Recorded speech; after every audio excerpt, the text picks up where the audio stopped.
नमस्कार, बुलेटिन में आपका स्वागत है। और सबसे पहले खबर जम्मू कश्मीर से, जहां जम्मू कश्मीर में तमाम जांच एजेंसियां अलर्ट पर है। यहां आईबी की टीम ऑपरेशन 2 की तफ्तीश में जुटी है। साथ ही आईबी की टीम ने सीआरपीएफ को भी अलर्ट कर दिया है। खुफिया सूत्रों से मिली जानकारी के मुताबिक आतंकी पुलवामा से भी बड़ी किसी घटना को अंजाम देने की फिराक में है। इसे लेकर खास एहतियात बरती जा रही है। साथ ही जम्मू कश्मीर के अंदर प्रवेश करने वाली तमाम गाड़ियों पर नजर रखी जा रही है और मामले की जांच में दिल्ली स्थित खुफिया विभाग की टीम भी जुटी हुई है।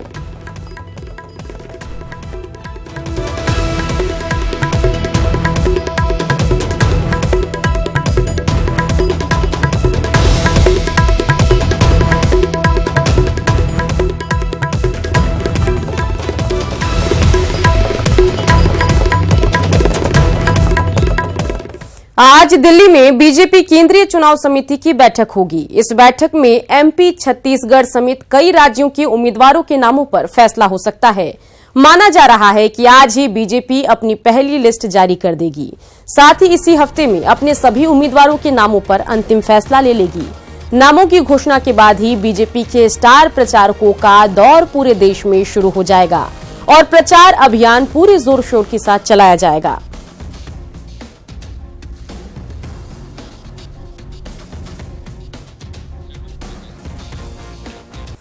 बिहार में लोकसभा चुनाव को लेकर एनडीए की चुनाव एक्सप्रेस स्टेशन से निकल पड़ी है, जबकि महागठबंधन की चुनाव एक्सप्रेस अभी डाकयार्ड में ही फंसी पड़ी है।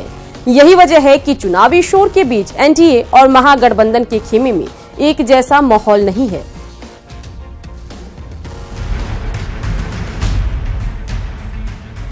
लोकसभा चुनाव को लेकर बिहार एनडीए के खेमे में जोश है, जज्बा है, जुनून है, तो महागठबंधन के खेमे में अनबन है, खामोशी है, सन्नाटा है। चुनाव के दरमियान इन दोनों खेमों में एक जैसा माहौल होना चाहिए, लेकिन यहां तो बिल्कुल विपरीत माहौल बना हुआ है। अब दोनों खेमों में अलग अलग चुनावी फिजा के पीछे की वजह भी जान लीजिए। आरजेडी और कांग्रेस के कार्यकर्ताओं का जोश इसलिए गायब हो गया है कि चुनाव की उल्टी गिनती शुरू हो चुकी है।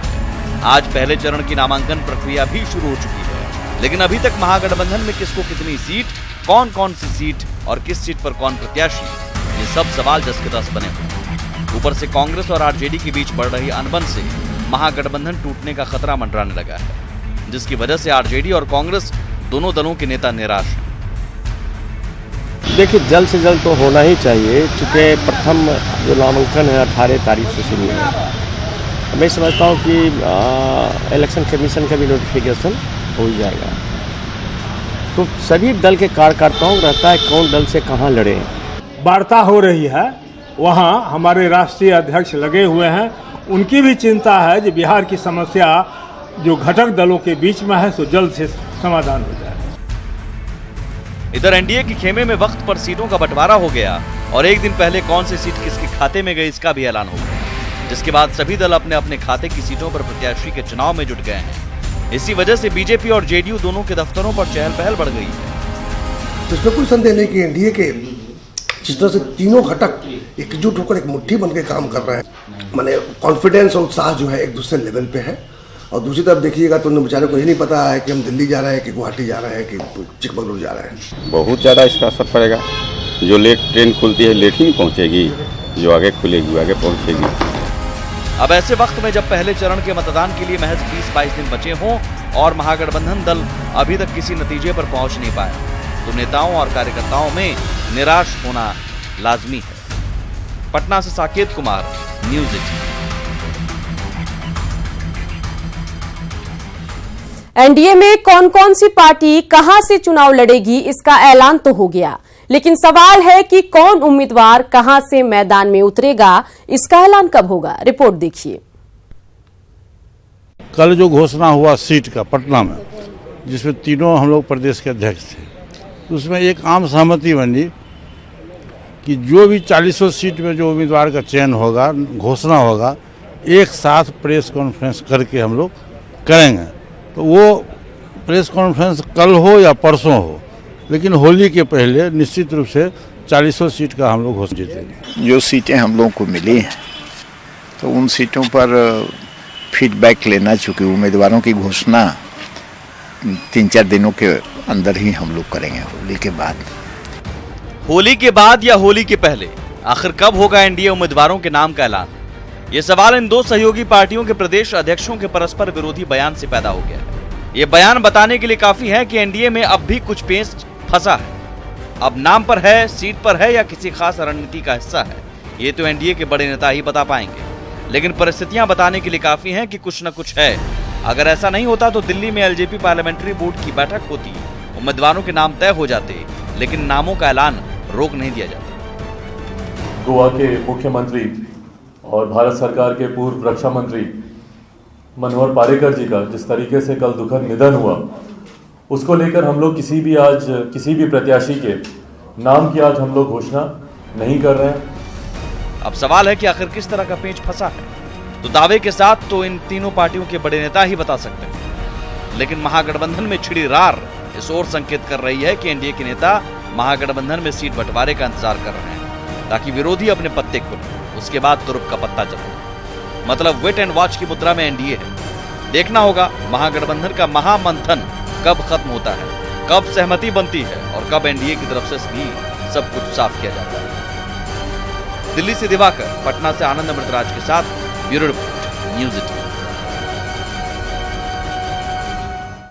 दिल्ली से पटना पहुंचे आरएलएसपी अध्यक्ष उपेंद्र कुशवाहा ने कहा, अभी महागठबंधन में बातचीत हो रही है, कहीं कोई दिक्कत नहीं है। महागठबंधन में सभी घटक दलों का पूरा सम्मान है और रहेगा। कांग्रेस नेताओं को आप लोगों ने घेर कुछ कहलवा लिया है, उसका कोई महत्व नहीं। महागठबंधन में सीटों का ऐलान जल्द किया जाएगा। सारी चीजें जिनको जितनी चाहिए उसके आधार पे सब लोगों का सम्मान महागठबंधन में है और रहेगा। फर्स्ट फेज में नामांकन की शुरुआत आज से है, लेकिन आज कोई अंतिम दिन नामांकन का नहीं है। आज से शुरुआत है और अगले एक सप्ताह तक नामांकन चलेगा, इसलिए कोई देर नहीं है। कांग्रेस के राष्ट्रीय सचिव और बिहार के सहप्रभारी वीरेंद्र सिंह राठौर ने कहा है कि अगले 24 घंटे में महागठबंधन में सीटों को लेकर घोषणा हो जाएगी। राजद, आरएलएसपी और हम के साथ सीट को लेकर बातचीत अब अंतिम दौर में है। हमारे घटक दलों के बीच कहीं कोई मतभेद नहीं है, सभी दलों की सहमति से ही सीट का बंटवारा होगा। महागठबंधन बिल्कुल मजबूती के साथ बिहार के अंदर चुनाव लड़ेगा।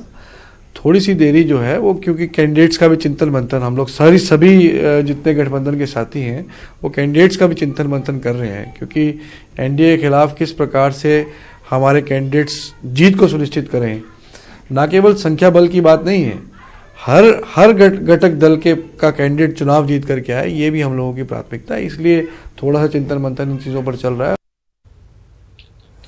नवादा सांसद गिरिराज सिंह नवादा सीट बीजेपी को नहीं मिलने से आहत हैं। गिरिराज सिंह खुद को पार्टी का समर्पित कार्यकर्ता बताते हुए इमोशनल हो गए और नवादा सीट छीने जाने के सवाल पर प्रदेश अध्यक्ष से जवाब लेने की बात कही है।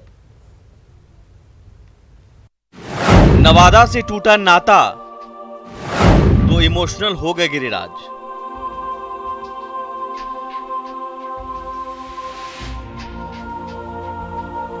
से इमोशनल है आप? अब इसको आप कार्यकर्ता होना इमोशनल है तो मैं इमोशनल। अब इसको आप कार्यकर्ता होना इमोशनल है तो मैं इमोशनल हूँ। एनडीए में सीट शेयरिंग के फॉर्मूले के सामने आने के बाद यह तय हो गया है कि नवादा से बीजेपी के वर्तमान सांसद गिरिराज सिंह इस बार नवादा से चुनावी मैदान में नहीं होंगे। चुनाव लड़ेंगे कि नहीं आप, अगर पार्टी कहती है तो? कार्यकर्ता था, कार्यकर्ता हूँ, कार्यकर्ता रहूँगा। स्टार प्रचारक की भूमिका आपको दी जा सकती है क्या? आप पूरे बिहार घूमेंगे? कार्यकर्ता था, कार्यकर्ता हूँ, कार्यकर्ता रहूँगा। पार्टी के खिलाफ वोटिंग करने वालों को पाकिस्तान भेजने वाले गिरिराज सिंह आज हर सवाल का एक ही जवाब दे रहे हैं। पार्टी का कार्यकर्ता था, कार्यकर्ता हूँ और कार्यकर्ता रहूंगा। साल 2014 में गिरिराज की बेगूसराय से चुनाव लड़ने की इच्छा थी, लेकिन 2014 लोकसभा चुनाव में गिरिराज सिंह को नवादा से टिकट दिया गया। गिरिराज नवादा से चुनाव जीतकर लोकसभा पहुंचे और इस बार उनकी पूरी इच्छा थी कि वो नवादा से ही चुनाव लड़ें, लेकिन सीट बंटवारे में नवादा एलजेपी के खाते में चली गई और गिरिराज इससे आहत हैं। गिरिराज सिंह की माने तो उन्होंने पार्टी प्रदेश अध्यक्ष नित्यानंद राय को 1-2 बार नहीं बल्कि 200 बार अपनी इच्छा जाहिर की थी और उन्हें पूरा भरोसा भी मिला था।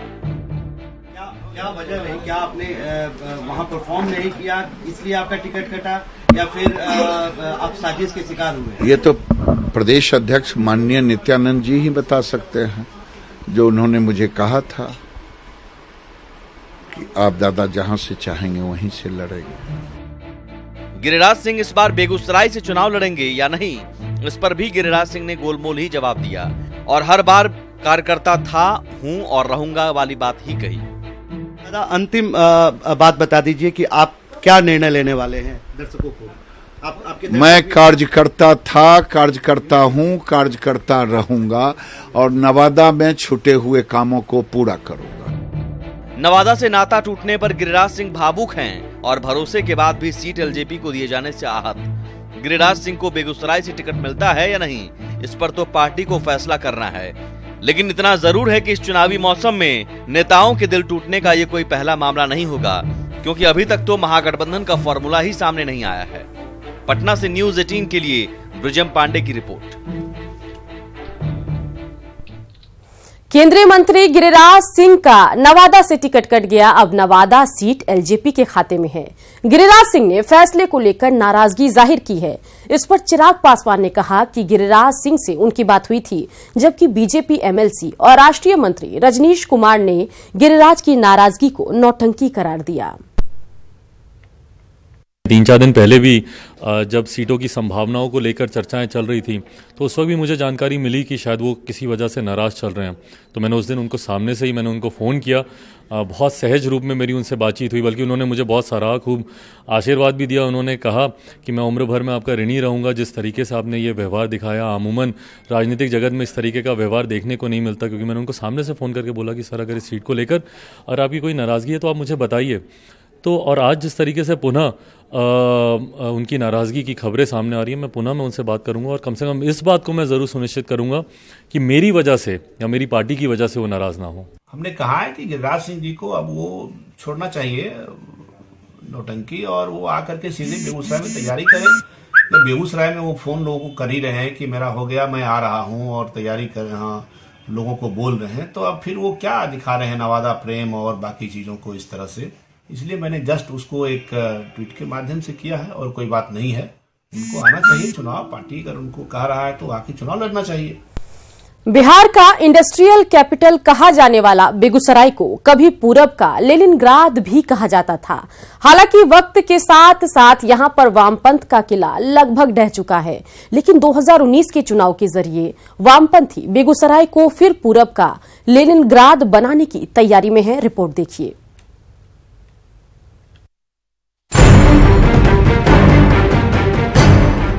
भारत तेरे टुकड़े होंगे इंशाह अल्लाह इंशाह अल्लाह।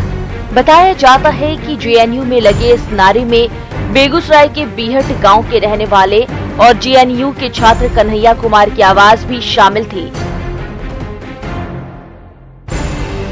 लेकिन रामधारी सिंह दिनकर और श्री कृष्ण सिंह की इस भूमि से अगर कन्हैया को वामपंथी विपक्ष का उम्मीदवार बनाती भी है, तो भूमिहार बहुल इस क्षेत्र में कन्हैया के रास्ते वामपंथ की वापसी जातीय दलदल में फंस सकती है।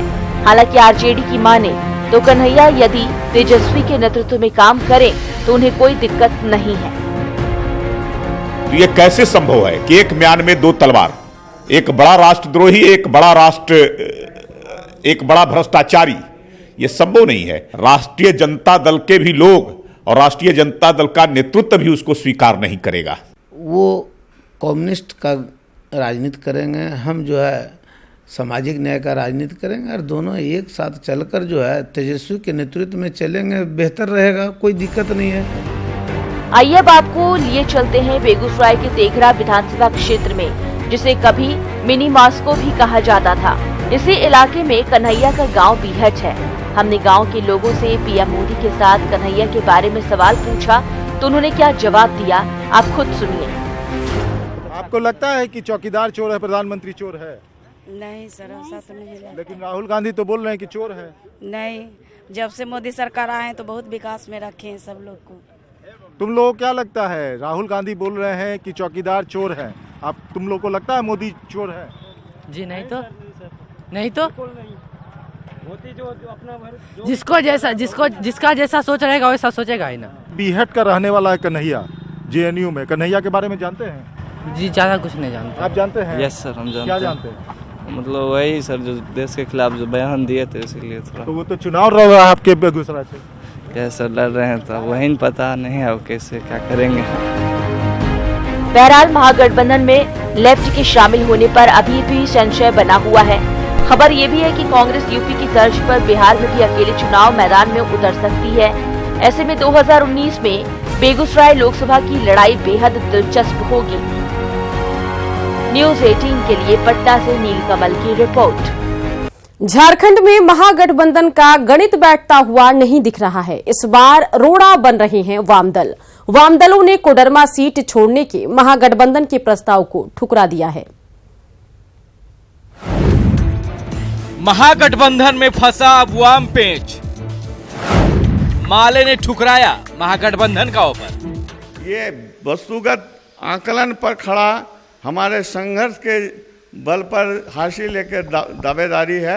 इसके साथ कंप्रोमाइज करने का कोई सवाल नहीं पैदा होता। कोडरमा सीट छोड़ने से साफ इंकार। कोडरमा को लेकर शर्त है, उसमें तो हम ही हैं, माले है, तो इसलिए हम वहां से उस सीट को छोड़ने का कोई सवाल ही नहीं पैदा होता है। महागठबंधन के फॉर्मूले को वाम दलों ने ठुकरा दिया है। लेफ्ट पार्टियां किसी भी सूरत में कोडरमा सीट छोड़ने को तैयार नहीं है। कोडरमा को छोड़कर किसी एक जगह से चुनाव लड़ने के ऑफर को माले ने ठुकराते हुए इसे भद्दा मजाक बताया है। वहीं मासस विधायक अरूप चटर्जी ने महागठबंधन और बाबूलाल मरांडी से कोडरमा सीट छोड़ने की अपील की है। अगर फर्स्ट और सेकंड की फॉर्मूला में जो उन लोगों ने तय किया था उस पर यह किया जाए तो कोडरमा हम समझते हैं जो लेफ्ट पार्टीज को छोड़ना चाहिए। और खास करके बाबूलाल जी से हमने आगे भी अपील किया है। दरअसल ये सारा खेल कांग्रेस का है। हेमंत सोरेन के दबाव में कांग्रेस ने वाम दलों को सीट देने पर सहमति तो दे दी, लेकिन एक क्लॉज जोड़ दिया कोडरमा सीट छोड़ने का। जबकि कांग्रेस को पता है कि 2014 के चुनाव में माले को कोडरमा में 2,66,000 वोट मिले थे और माले दूसरे स्थान पर थी।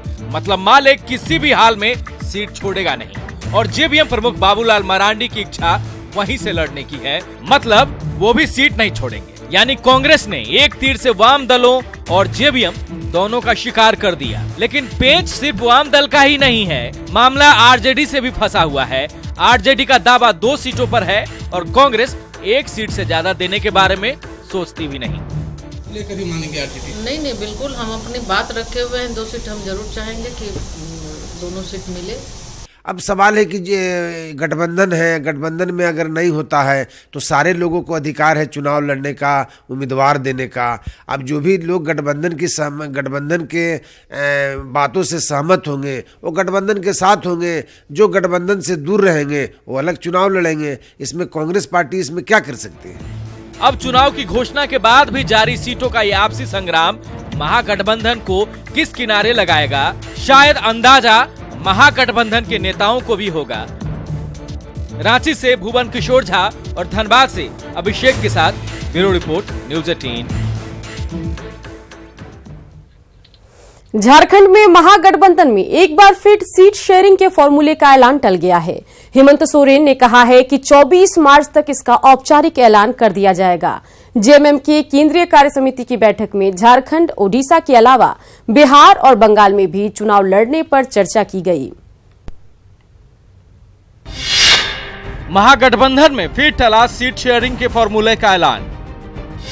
अब 24 मार्च तक होगा सीट शेयरिंग के फॉर्मूले का ऐलान। वाम दलों ने फॉर्मूले को ठुकराया तो आरजेडी को मंजूर नहीं 2 से कम सीट। महागठबंधन में जारी पेच सुलझता नजर नहीं आ रहा है। एक के सुलझते ही दूसरा सामने आ रहा है। ऐसे में एक बार फिर महागठबंधन में सीट शेयरिंग का फॉर्मूला का ऐलान टल गया है। जेएमएम के केंद्रीय कार्य समिति की बैठक के बाद हेमंत सोरेन ने कहा कि 24 मार्च को सब कुछ साफ हो जाएगा। वहीं उन्होंने कहा कि आरजेडी और वाम दलों की नाराजगी को दूर करने की जिम्मेदारी कांग्रेस की है। पहल जो करनी होगी, मुझे लगता है कि कांग्रेस के तरफ से पहल होगी और उनके तरफ से ही चीजें स्पष्ट की जा सकेंगी। तो राजद के साथ कोई आपत्ति दर्ज हम लोगों ने नहीं की है। इस विषय पर कांग्रेस और राजद के बीच में बातें चल रही हैं। अब ये लोग जो निर्णय आएगा वो गठबंधन में उसके साथ चलेगा। महागठबंधन में सीट शेयरिंग के फॉर्मूले वाम दलों ने ठुकरा दिए हैं, जबकि आरजेडी पलामू और चतरा सीट पर चुनाव लड़ने पर अड़ा है। सिर्फ सहयोगी दल ही नहीं बल्कि कांग्रेस के खाते में सिंहभूम सीट जाने से पार्टी नेताओं में भी नाराजगी है। कांग्रेस सिंहभूम से गीता कोड़ा को प्रत्याशी बनाना चाहती है, लेकिन सिंहभूम के पार्टी नेता ये सीट छोड़ने को तैयार नहीं। हालांकि हेमंत ने कहा कि अब तक औपचारिक ऐलान नहीं हुआ है, ऐसे में इसे हवा देने की जरूरत नहीं है। कार्यकर्ताओं की भावना है, नेताओं की भावना है, जरूर सुननी चाहिए, आनी चाहिए, लेकिन जब तक ये निर्णय ना हो जाए इस विषय पर इस चीज को हवा देना मुझे लगता है कि बेहतर नहीं होगा। रांची के सोहराय भवन में जेएमएम के केंद्रीय कार्य समिति की बैठक में झारखंड और ओडिशा में गठबंधन के तहत चुनाव लड़ने का फैसला लिया गया। वहीं बिहार और बंगाल में चुनाव लड़ने का फैसला लेने के लिए पार्टी सुप्रीमो शिबू सोरेन को अधिकृत किया गया है। गठबंधन के तहत झारखंड और ओडिशा में कांग्रेस के साथ लड़ रहे हैं। यहाँ पर हमारे साथ आरजेडी, जेवीएम कांग्रेस है। उड़ीसा में कांग्रेस के साथ वामदल के भी लोग हैं और साथ साथ में बिहार, बंगाल में हम अपने संगठन के क्षमता के अनुरूप चुनाव लड़ने के लिए माननीय अध्यक्ष जी को आग्रह करते हुए उनको अधिकृत किया गया है। जाहिर है महागठबंधन में ऑल इज वेल नहीं है, लेकिन लोकसभा चुनाव में बीजेपी के विजय रथ को रोकने के लिए झारखंड की तमाम विपक्षी पार्टियां हाथ मिला रही है, लेकिन ये महागठबंधन अब तक पेच सुलझाने में ही जुटा है। उपेंद्र कुमार, न्यूज 18, रांची। और अब बात अनिल अंबानी की, जिन पर मंडरा रहा जेल जाने का खतरा अब पूरी तरह से टल गया है। ये खतरा उनके बड़े भाई मुकेश अंबानी और भाभी नीता अंबानी की मदद की वजह से टला है। दरअसल रिलायंस कम्युनिकेशन के चेयरमैन अनिल अंबानी ने सुप्रीम कोर्ट की डेडलाइन से पहले ही स्वीडिश कंपनी एरिक्सन को बकाया 459 करोड़ रुपए चुका दिए हैं।